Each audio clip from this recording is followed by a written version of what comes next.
Corona का कहर, अस्पतालों की मुश्किल।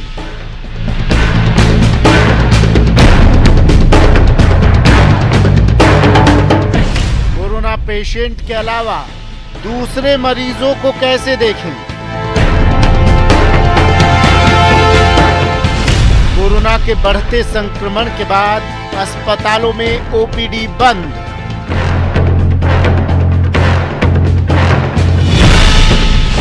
ओपीडी बंद हो जाने से मरीजों की मुश्किल बढ़ी। गंभीर बीमारी वाले मरीजों का कैसे हो इलाज? कोरोना काल, आउट पेशेंट बेहाल। नमस्कार, स्वागत है आपका। मैं हूं आपके साथ सुमित गुप्ता और आज हम बात करेंगे उन मरीजों की जो कोरोना से नहीं किसी और बीमारी से ग्रसित हैं। अब कोरोना के इस दौर में ओपीडी बंद हैं, तो आखिर क्या है विकल्प उनके पास? आखिर कहां जाएं वो सीरियस पेशेंट? अगर नहीं जा पाए अस्पताल तो क्या घर पर ही है इलाज की सुविधाएं? और वो सुविधाएं क्या कुछ हो सकती हैं? किस तरह से उन्हें मैनेज किया जा सकता है? इस दौर में कैसे अस्पताल इन मरीजों का इलाज कर रहे हैं? बात करते हैं कोरोना काल में आउट पेशेंट का हाल बेहाल।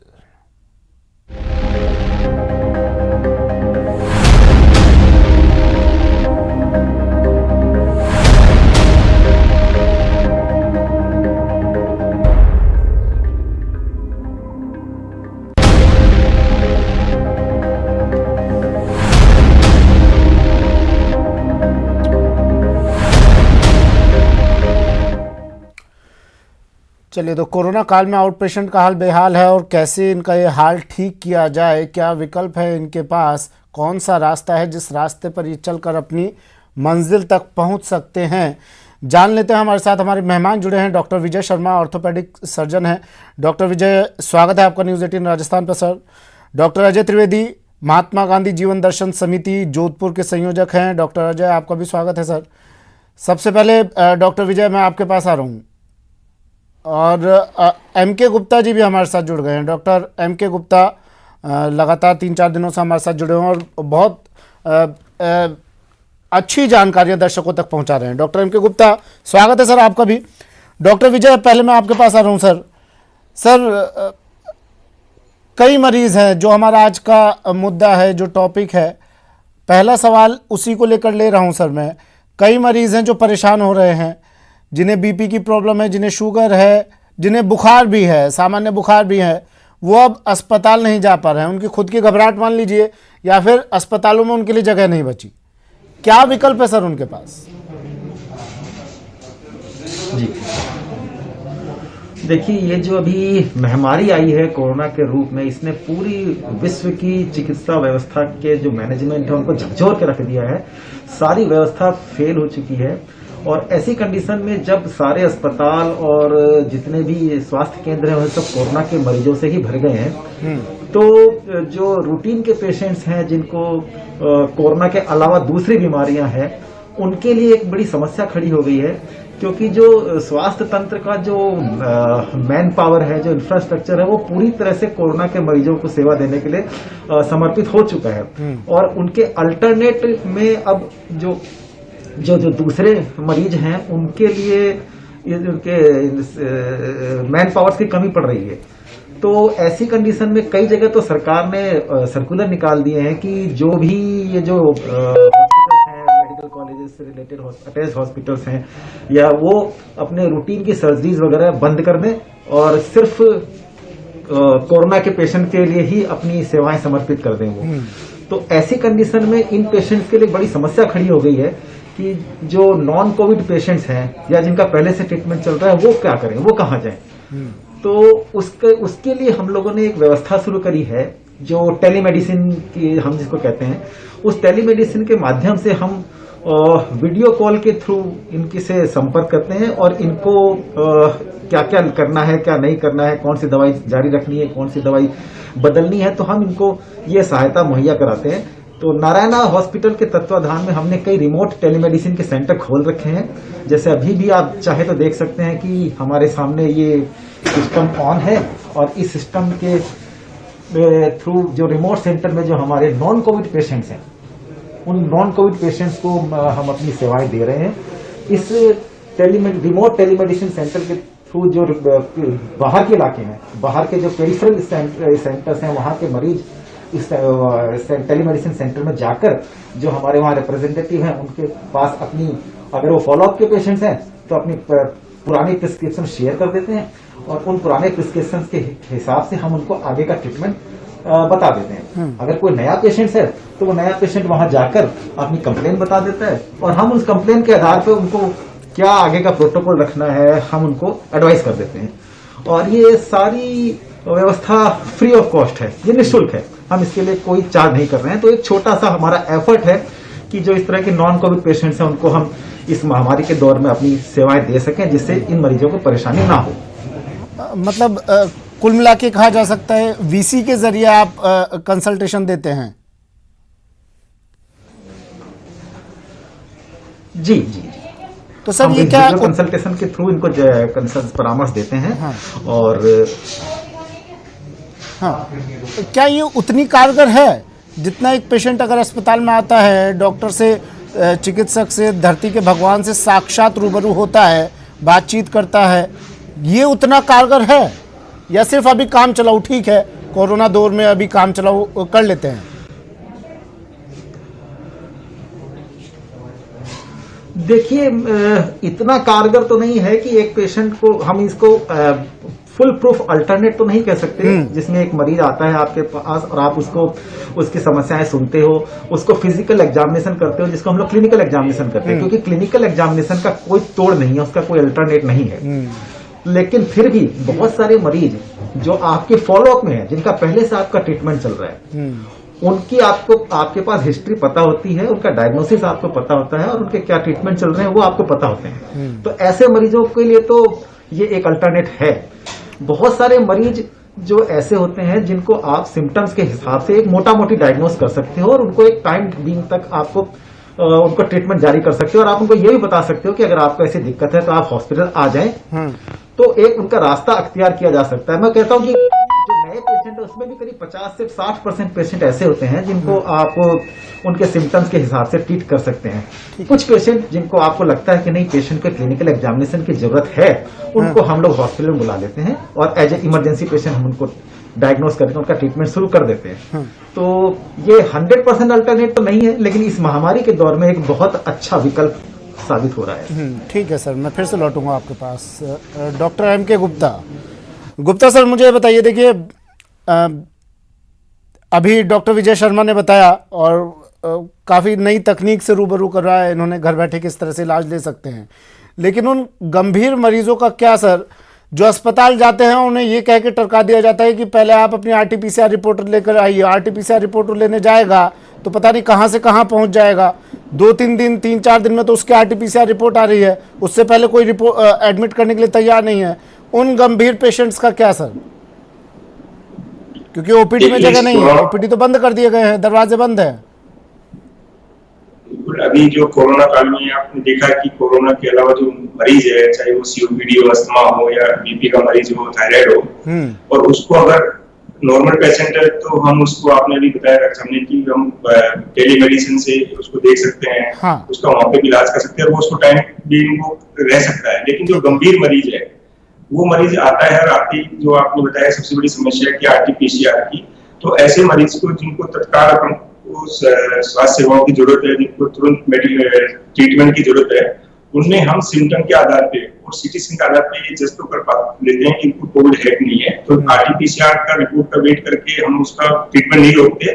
उनको हम एक जो ट्रांजिट एक बार होता है जिसमें अपन सस्पेक्टेड हम मान सकते हैं या जिनको उसमें रख के और उनका इलाज हम तुरंत चालू कर देते हैं ताकि वो उसको हो सकता है आप कर देते हो सर, लेकिन असल में क्या है ना कि भगवान भी एक प्रकार का नहीं होता है, एक तरह का नहीं होता है। धरती के भगवान भी बहुत तरह के हैं। अभी ताज़ा मामला आया है सर मेरे पास, उन्होंने बताया है कि दिल्ली में वो घूम रहे हैं अपने पेशेंट को लेकर, RT-PCR रिपोर्ट नहीं है उनके पास, लेकिन पेशेंट गंभीर है, उसको इलाज नहीं मिला है, उसे भर्ती नहीं किया गया अस्पताल में। आखिर में उसने एक डॉक्टर को घर पर ही बुलाया, घर पर थोड़ा बहुत उन्होंने कंसल्ट किया और चले गए। तो सर किस तरह होगा फिर? ये व्यवस्थाएं तो पटरी से उतरती जा रही हैं।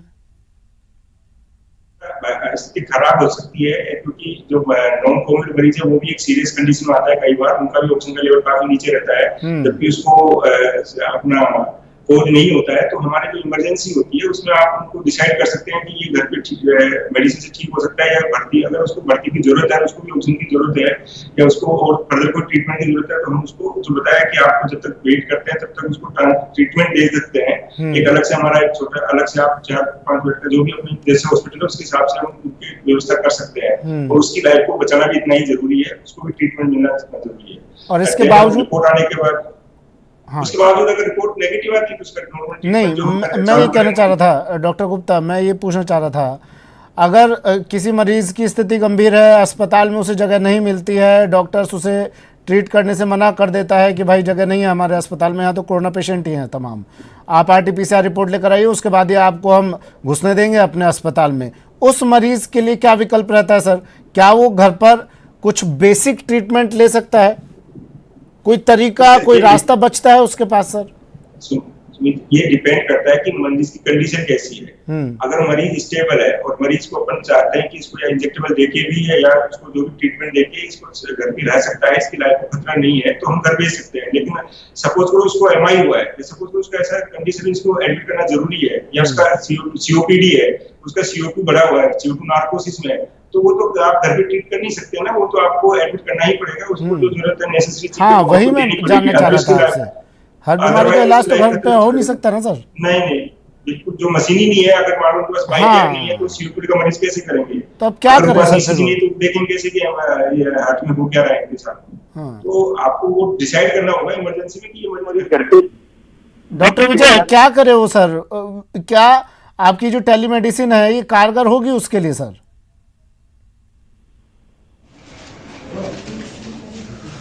देखिए, टेलीमेडिसिन के थ्रू अगर कोई नया पेशेंट आ रहा है और नया पेशेंट आपको अपनी प्रॉब्लम बता रहा है, अपनी क्लिनिकल कंप्लेंट्स बता रहा है, और उस कंप्लेंट्स के आधार पर आपको लगता है कि वाकई एक इमरजेंसी है, तो आप उनको तुरंत हॉस्पिटल में बुलाएं, जैसा कि हम लोग करते हैं। हमको ऐसा लगता है कि ये पेशेंट इमरजेंसी है और इसको इमरजेंसी एडमिशन की जरूरत है, तो हम उनको हॉस्पिटल आने की सलाह देते हैं। और दूसरी बात, जो जहां तक मुझे अभी तक की व्यवस्थाओं का पता है, ऐसा नहीं है कि हम सब पेशेंट को मना कर देते हैं कि आप RT-PCR रिपोर्ट लेके आए हो तो ही हम आपको एडमिट करेंगे। एक हॉस्पिटल के एक निश्चित अनुपात में जो बेड्स हैं उनको कोविड के लिए सरेंडर किया गया है, और बाकी नॉन कोविड पेशेंट्स के लिए समर्पित हैं अभी भी, जहां पर नॉन कोविड पेशेंट का ट्रीटमेंट हो रहा है। अगर कोई ऐसा पेशेंट आता है जिसको दूसरी समस्या है, इमरजेंसी है, तो हम उसको एडमिट करते हैं, और एडमिट करने के बाद उसका RT-PCR test admission in house हो जाता है उसका। और ऐसा लगता है कि वो पेशेंट नॉन कोविड है तो हम उसको नॉन कोविड जोन में ट्रांसफर कर देते हैं और उसका ट्रीटमेंट शुरू हो जाता है उसका। कई दफे ऐसी समस्या होती है कि सपोज कीजिए पेशेंट को हार्ट अटैक आ गया या कोई ऐसी इमरजेंसी आ गई जिसमें आपको लगता है कि RT-PCR के टेस्ट का भी इंतजार करने की जरूरत नहीं है पेशेंट की जान बचाने के लिए। तो मैंने देखा है, एज ए ऑर्थोपेडिक सर्जन मैंने देखा है हमारी जो हॉस्पिटल के जो दूसरे फैकल्टीज हैं, कार्डियक फैकल्टीज या इंटेंसिव केयर की फैकल्टी, वो लोग इवन बिना RT-PCR टेस्ट किए भी उसका इलाज करते हैं पूरे प्रिकॉशंस के साथ। लेकिन सर एक केस ऐसा लेके उसको ट्रीट करते हैं। और ठीक है सर, मैं आपकी बात मान रहा हूँ, लेकिन एक केस ऐसा भी ताजा मामला आया था, करौली से मामला आया था, कोरोना पेशेंट का ऑपरेशन कर दिया डॉक्टर ने, उसके बाद डॉक्टर भी कोरोना पॉजिटिव हो गया। इससे आपको नहीं लगता सर और ज्यादा हालात बिगड़ने के चांसेस हैं? ठीक है, आप अपनी जगह पर सही है सर कि अगर किसी पेशेंट की हालत ज्यादा नाजुक है तो उसको ट्रीट करना जरूरी है बिना RT-PCR रिपोर्ट के भी, लेकिन उससे और लोगों में भी संक्रमण फैलने का खतरा होगा।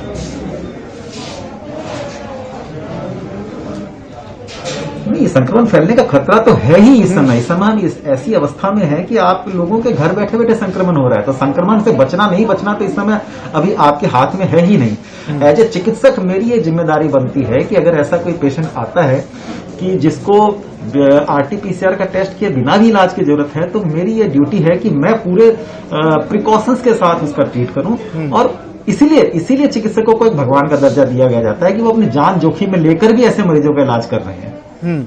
लेकिन सर डॉक्टर विजय, जो टेलीमेडिसिन का तरीका आपने बताया, ये हर जगह तो होगा नहीं उपलब्ध। नहीं, जहां हर जगह उपलब्ध नहीं है, लेकिन जहां भी उपलब्ध है इसकी एक सीमा है, एक लिमिट है। हाँ। अपनी सीमाओं के दायरे में रह के हम सेवाएं दे रहे हैं। हाँ डॉक्टर गुप्ता, हर जगह उपलब्ध नहीं है टेलीमेडिसिन, तो फिर सर वहाँ के मरीज क्या करें फिर? कुछ मरीज तो ठीक है, डॉक्टर विजय शर्मा जैसे डॉक्टर से ले लेंगे वो उपचार घर बैठे, लेकिन बाकी के मरीज जो दूर गांव में बैठे हैं वो किस तरह से अपना ट्रीटमेंट करवाएंगे सर? ये भी एक समस्या है। घरों से निकलने में तो इस वक्त ऐसी पाबंदी लगी हुई है, अस्पताल जाने का डर, आधा डर मरीज के दिमाग में पहले से है।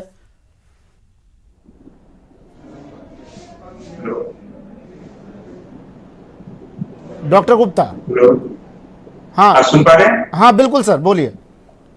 मैं कह रहा हूँ कि अभी आप देखिए कि मोबाइल फोन सबके पास रहते हैं, और एक व्हाट्सएप पे जो है हम आजकल उसका भी यूज करते हैं। हमने एक हमारा जैसे हॉस्पिटल है उसका ऐप बना रखा है का, तो वो कोई भी डाउनलोड कर सकता है। उसमें आप अपनी रिपोर्ट है, पेशेंट अपनी हिस्ट्री लिख के डाल देता है। हमारा जो हम बैठते हैं यहाँ पे, उसकी हिस्ट्री के हिसाब से उसको मेडिसिन जो उसकी साल के नाम से लिख देते हैं, जो अवेलेबल हो जाती है उसको, और वो ले लेता है। दूसरा ऑप्शन हम ये करते हैं, अगर उसको ऐप भी डाउनलोड नहीं करना आता तो अपनी व्हाट्सएप पे अपनी समस्याएं लिख सकता है, या हमको वीडियो कॉलिंग वहां से भी कर सकता है। तो थोड़ी हद तक हम उनकी दवाइयां उसके सिम्टम को देख के ये डिसाइड कर सकते हैं कि ये घर पे आके है, या इनको घर पे आने की या हॉस्पिटल आने की सलाह देते हैं अगर ज्यादा सीरियस होता है। तो थोड़ी थोड़ी मेथड जो आजकल हम कर पा रहे हैं, जितनी हम हेल्प कर पा रहे हैं मरीजों को, उतना करते हैं। कि व्हाट्सएप से हम कॉल कर लेते हैं, या व्हाट्सएप पे मैसेज डाल देता है वो अपनी, अगर उसके पास सैचुरेशन नापने का मशीन है तो SpO2 की फोटो भेज देता है अपनी स्क्रीन की, कि मेरा ऑक्सीजन ये आ रहा है, मेरा पल्स ये आ रहा है। तो हम उसके आधार पर थोड़ा सा उसको बता सकते हैं कि आप अभी ठीक है या गंभीर नहीं है।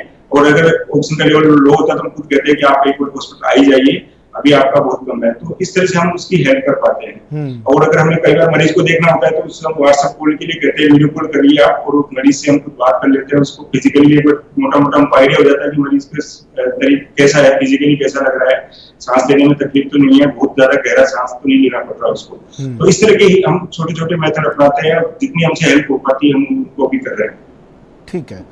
डॉक्टर अजय त्रिवेदी भी हमारे साथ जुड़े हुए हैं, महात्मा गांधी जीवन दर्शन समिति के संयोजक है। डॉक्टर अजय, आप काफ़ी लोगों के बीच रहते हैं, इस तरह के काफ़ी मरीज भी आपके पास आते होंगे सर। किस तरह की समस्याएं उन्हें आप ज़्यादातर दिखाई दे रही है उनके बीच में, और क्या समाधान इसका निकाला जा सकता है? बड़ी प्रैक्टिकल प्रॉब्लम है ये।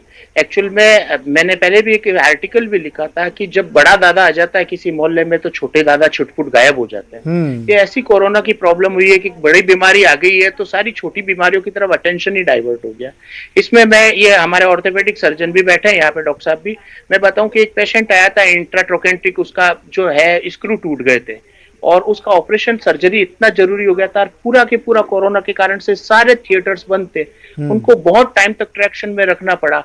तो उनको ट्रैक्शन अवेलेबल करवाना, उनको इतने छोटे छोटे मोहल्ले के लोग होते हैं, उनको जानकारी नहीं होती कि हमें करना क्या है। अभी थोड़े दिन पहले एक बीपी का पेशेंट है, उसको बीपी इतना बढ़ गया, जी घबरा रहा है, वो MDM आउटडोर के बाहर खड़ा है, ट्रॉमा के बाहर यहाँ जोधपुर में, और उसको बिल ही नहीं रहा है कोई इलाज का। इमीडिएट हमने फोन किया, अपने डॉक्टर्स फ्रेंड्स को बुलाया। ये क्या है कि टेलीमेडिसिन और कई चीजें जो होती है वो उनसे समाधान होता नहीं सर, उनकी प्रैक्टिकल अप्रोच उस चीज का करना बहुत जरूरी होता है। तो उन लोगों को सही जगह पे पहुंचाना बहुत जरूरी होता है, और इसके लिए हमारा प्रयास और एफर्ट्स है। मैं तो चाहता हूं कि जो प्राइवेट डॉक्टर्स हैं, मेरे कुछ फ्रेंड डॉक्टर हैं, वो ये प्रयास कर भी रहे हैं, वो लोग अपने घर पे या जहाँ पे भी बैठ के ऐसे पेशेंट्स को बुलवावे और उनको निःशुल्क इस समय इलाज प्रोवाइड करे। मैं कहता हूँ कि कोरोना के साथ साथ उन लोगों का इलाज भी जरूरी है। कोरोना से तो जो डेथ कंफर्म हो रही है वो तो हो ही रही है, परंतु ऐसे लोगों को मरने का आंकड़ा भी बढ़ता चला जाएगा अगर हम इस और ध्यान नहीं देंगे। तो उन लोगों को बुला के तत्काल इलाज किया जाना चाहिए। किसी का ब्लड प्रेशर बढ़ रहा है, किसी के हार्ट की प्रॉब्लम हो रही है, किसी के ऑर्थोपेडिक प्रॉब्लम हो रही है। एक और मैं बड़ी दिक्कत आपको कहना चाहूंगा सर, कि वो पेशेंट जो कोरोना नेगेटिव है परंतु उनको ऑक्सीजन की जरूरत है, चेस्ट की प्रॉब्लम से, दूसरी प्रॉब्लम से जो कोरोना से रिलेटेड नहीं है, उनको ऑक्सीजन नहीं मिल रही है। उनको ऑक्सीजन किस तरीके से दिलवाए? कॉन्सेंट्रेटर में 5 लीटर का ऑक्सीजन अवेलेबल हो रहा है, तो उनके लिए अच्छा, जहां पे भी जाते हैं उनको संदिग्ध दृष्टि से देखते हैं किसी हॉस्पिटल में ले जाओ, कोरोना नेगेटिव रिपोर्ट है तो भी ये लगता है कि नहीं क्या पता इनका सीटी टेस्ट होगा। नहीं तो सर इसमें गलती डॉक्टर्स की भी नहीं है ना। देखिए जब तक आरटीपीसीआर रिपोर्ट नेगेटिव नहीं आती तो इस ये संक्रमण और ज्यादा फैलने का खतरा है। डॉक्टर्स भी इसमें कहीं गलत नहीं है अगर वो कहते हैं, लेकिन समस्या ये आ रही है सर कि 2 दिन में 3 दिन में आरटीपीसीआर रिपोर्ट आती है अगर, तो उससे पहले उस मरीज का क्या, जो अगर नेगेटिव भी है तो इलाज के अभाव में उसका पता नहीं क्या होगा, भगवान ही मालिक होगा। नेगेटिव आने के बावजूद भी क्लिनिकल सिम्टम्स मान के उसको इलाज नहीं मिलता है, जबकि हाँ। वो जो पेशेंट होता है वो बिल्कुल उस इलाज को डिजर्व करता है। हमारा ये धर्म बनता है, हम सोशल एक्टिविस्ट का जितना भी, कि ऐसे पेशेंट्स को उस जगह पे पहुंचा रहे, ऐसे डॉक्टर से उनको इमीडिएट थोड़ा सा दूर से दिखाते, डिस्टेंस रख के दिखाते। इसमें प्राइवेट डॉक्टर से भी हमारी रिक्वेस्ट रहेगी और वो कर भी रहे हैं। हाँ। मैं कह रहा हूं कर भी रहे हैं, तो उन लोगों को किसी तरीके से ट्रीटमेंट देवे। ये टेलीमेडिसिन से बहुत समस्याओं का समाधान हो जाता है, परंतु प्रैक्टिकल जो है जमीनी हकीकत है वो डिफरेंट है। उसमें कई बार आपका क्लिनिकल चेकअप बहुत जरूरी हो जाता है। उस चेकअप को मेरी कोशिश रहती है, मैं करता हूं, लोगों तक पहुंचाता भी हूं, लोगों को पहुंचा भी रहा हूं, परंतु ये एक बड़े लेवल पे इसमें जितने भी लोग हमारे जुड़े करें। दूसरा क्या है, नीम हकीम खतरा जान जो है ना, उनसे बचना बहुत जरूरी है सर। कई लोग तो है ना ऐसे नीम हकीमों के पास पहुंच जाते हैं, कुछ हमारे भारत में राय देने की आदत है, ऐसे लोगों को घर बैठे राय देते हैं, उस राय से बचे। उस समय टेलीमेडिसिन बहुत जरूरी हो जाता है। बिल्कुल। या फिर डॉक्टर एम के गुप्ता, या फिर इसका एक रास्ता ये भी हो सकता है सर, जिस तरह बीच में बात भी हुई थी मोहल्ला क्लिनिक की, दिल्ली में भी काफी खोले गए थे, राजस्थान में भी चर्चा हुई थी मोहल्ला क्लिनिक खोले जाने की। क्या एक उपाय ये हो सकता है कि एक पर्टिकुलर एक एरिया चिन्हित किया जाए और उसमें ऐसे नॉर्मल पेशेंट्स का ट्रीटमेंट किया जाए, छोटे छोटे क्लिनिक ही हो चाहे? हो सकता है कि अपन जो कॉलोनी है, जो मोहल्ले है, उसमें छोटा क्लिनिक में बेसिक सुविधाएं रखी जाए। उसका ब्लड शुगर है या ईसीजी है, उसका पल्स ऑक्सीमीटर है, वो उसको देख लिया जाए और डॉक्टर उसके आधार पर उसको डिसाइड कर पाए कि भाई ये ट्रीटमेंट लायक घर पे लायक है तो उसको घर का ट्रीटमेंट दे दे। अगर इसमें एडमिशन का उसको नीड पड़ता है तो जो आसपास का एरिया है वहाँ पे जो बड़ा हॉस्पिटल है उसमें उसको रेफर कर दे, यहाँ पे नॉन कोविड पेशेंट का इलाज होता है। तो ये भी एक अच्छा उपाय है जिसके आधार पे हम जो नॉन कोविड पेशेंट है उनको स्क्रीन करके उनका जो किस आधार पे है, किसको बहुत ज्यादा जरूरत है एडमिशन की, उसको रेफर करें, आधार को आपका ट्रीटमेंट लिखिए और घर पे भी उनका ट्रीटमेंट चालू किया जा सकता है। डॉक्टर विजय, कौन सी ऐसी बेसिक नीड्स या बेसिक चीजें, बेसिक चीजों की बात मैं कर रहा हूं, कौन सी ऐसी बेसिक चीजें हों जो एक आज हर व्यक्ति अपने पास रखे अगर इमरजेंसी में उसके काम आ सके? आप क्या एडवाइस करेंगे सर? जैसे ऑक्सीमीटर टाइप की चीजें, कौन कौन सी ऐसी चीजें रखनी चाहिए? जी, एक तो सर थर्मामीटर चाहिए उसको टेम्परेचर नापने के लिए, चाहे वो डिजिटल हो चाहे कैसा भी हो जी। एक उसको पल्स ऑक्सीमीटर रखना चाहिए अपने साथ। एक सिंपल बीपी नापने के जो यंत्र होता है जिसको हम बीपी इंस्ट्रूमेंट कहते हैं, स्फिग्मोमेनोमीटर कहते हैं, वो उनके घर में रहता है। वो भी आजकल डिजिटल आते हैं जो बड़े यूजर फ्रेंडली होते हैं, जो कोई भी यूज कर सकता है, उसके लिए बहुत ज्यादा स्किल की जरूरत नहीं होती है। तो ये 3 चीजें उसको अपने पास रखनी चाहिए हमेशा, जिससे वो अपना बेसिक जो वाइटल्स होते हैं वाइटल्स को मेजर कर सकता है और वाइटल्स के हिसाब से वो अप्रोप्रिएट कंसल्टेशन ले सकता है, राय ले सकता है।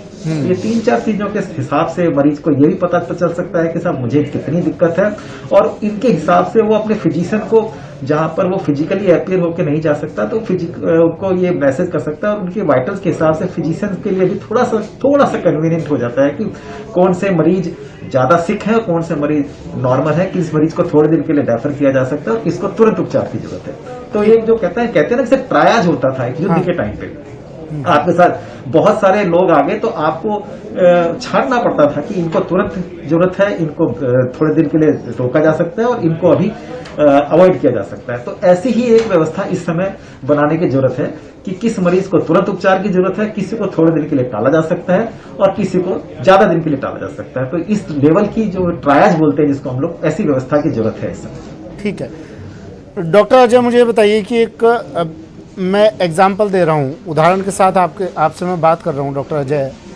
एक व्यक्ति जो काफ़ी गंभीर स्थिति में अस्पताल में जाता है और उस अस्पताल में उसे एडमिट करने से मना कर दिया जाता है कि भाई यहाँ पर कोरोना पेशेंट है और आप पहले अपनी आरटीपीसीआर रिपोर्ट लेकर आइए, उसके बाद ही हम आपका ट्रीटमेंट करेंगे। क्या अधिकार है उसके पास, क्या कह सकता है उस अस्पताल में? क्योंकि कई लोग हैं जिन्हें अस्पताल से बाहर कर दिया जा रहा है, घुसने नहीं दिया जा रहा है। प्राइवेट का तो मैं नहीं कहूंगा, परंतु सरकारी अस्पताल में तो ये व्यवस्था नहीं है, क्योंकि एक आइसोलेशन अलग से वार्ड बना रखा है जो संदिग्ध है उसके लिए वार्ड। तो उनको, हालांकि अभी बहुत स्थिति गंभीर है, मैं कुछ भी कहूंगा तो वो अभी की स्थिति के साथ नहीं बैठता, परंतु मैं साल भर से इसमें काम कर रहा हूँ। उस आइसोलेटेड वार्ड में डलवाया जाता है, उसके बाद उसको जब रिपोर्ट आती है तो उसको पूरा इलाज दिया जाता है। अभी पिछले साल की बात है, मैं बता रहा हूँ कि कार्डियक प्रॉब्लम थी और उनको आइसोलेशन में रखा, इमीडिएट उनके सारी जांचें की गई, एंजियोग्राफी की गई और उनके जो नेगेटिव रिपोर्ट आई कोविड रिपोर्ट, तो उनको इमीडिएट स्टंट लगाए गए। पर दिक्कत ये हुई कि उसके 4 दिन बाद में वो पॉजिटिव हो गई, तो वापस उनको कोरोना वार्ड में शिफ्ट करना पड़ा। तो जो कार्डियोथोरेसिक की जो जरूरतें पड़ रही थी उसको पोस्ट ऑपरेशन, जो पोस्ट स्टंट लगाने के बाद, उसमें बड़ी दिक्कतें आई थी। पर यहाँ पे ये कहना पड़ेगा कि सर यहाँ पे हम नैतिक मूल्यों को ध्यान में रखते हुए ऐसे पेशेंट्स को बाहर नहीं भेजें। हम अगर कोरोना के पेशेंट को बचाने के लिए इतना सेंसिटिव है तो इन पेशेंट को बचाना, जीवन तो सबके लिए बराबर है, इसका धर्म है। आपके इस कार्यक्रम से एक इंस्पिरेशन से मैं आपको एक कमिटमेंट कर रहा हूं कि आज ही मैं मल्टीपल फैकल्टीज के सारे नंबर्स कलेक्ट करके और मैं पब्लिकली सोशल मीडिया पे जारी करूंगा हमारी समिति की ओर से, और जिन लोगों को ये प्रॉब्लम से एक बार पहले हम प्रायोरिटी पे उनको उसकी सलाह दिलवाएंगे और उसके बाद जरूरत पड़ी तो जहां जिस प्राइवेट हॉस्पिटल में उनको टेम्परेरी इलाज करवा सकते हैं, एक बार उनका जो प्राइमरी चेकअप हो सकता है, क्लिनिकली चेकअप, वो कोविड है या नहीं है, उसके बाद हम उनका इलाज करवाने का पूरा प्रयास करेंगे। ये मेरा कमिटमेंट है सर आपसे, इसको मैं आपको धरातल पे भी आज शाम तक कर दूंगा। Thank you sir.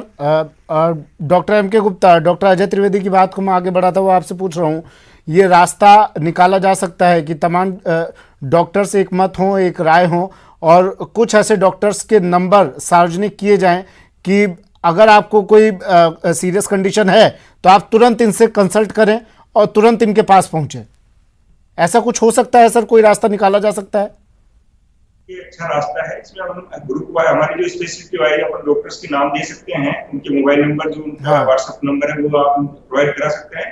तो व्हाट्सएप पे वो अपनी रिपोर्टें या जो भी है वो शेयर करें और उसको आप उसके जो डॉक्टर से संबंधित जो डॉक्टर है वो उसको देख के और उसको एडवाइस कर सकते हैं कि आपको घबराने की जरूरत नहीं है, आपको बहुत ज्यादा जल्दी है, आपको एडमिशन होना है, जो भी उसका स्टेटस है, जो भी उसका फीडबैक उसमें आया है, मॉनिटरिंग जो भी दिख रहा है, उसके हिसाब से उसको गाइड करे और उसका तुरंत इलाज शुरू करे ताकि उसकी भी लाइफ बचाई जा सके। तो ये बहुत ही अच्छा तरीका है जिसमें हम यूज कर सकते हैं। ठीक है सर, शुक्रिया सर हमारे साथ जुड़ने के लिए, अपना कीमती वक्त देने के लिए। Doctor M.K. गुप्ता शुक्रिया आपका, डॉक्टर विजय शर्मा, डॉक्टर अजय त्रिवेदी, आप तीनों का शुक्रिया।